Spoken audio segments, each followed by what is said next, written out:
Headline सां ॾिठियूं breaking news असां शेयर कंदासीं। कराची के मुख़्तलिफ़ इलाइक़नि में वक़फ़े सां बरसात जो सिलसिलो जारी है। अवां खे अपडेट कयूं पिया। कराची सभ खां वधीक बरसाती PAF फैसल बेस ते 14 मिलीमीटर रिकॉर्ड कई वई आहे।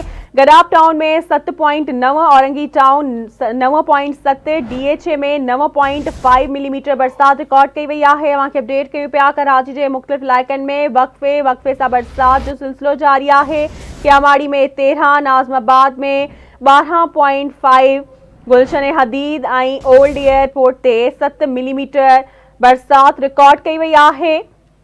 सादी टाउन में 12 मिलीमीटर बरसात रिकॉर्ड कई वई आहे। औरंगी टाउन में 9.7, DHA फेज़ 2 में 9.5 मिलीमीटर बरसात रिकॉर्ड कई वई आहे। अवां खे अपडेट कयूं पिया। गुलशन हदीद वारे इलाइक़े में 7 मिलीमीटर बरसात रिकॉर्ड कई वई आहे। PAF मसरूर बेज़ ऐं कायदाबाद में 7.5 मिलीमीटर बरसात रिकॉर्ड कई वई आहे। नॉर्थ कराची में 6.8, जिन्हा टर्मिनल में 6.4 मिलीमीटर बरसात रिकॉर्ड कई वई आहे।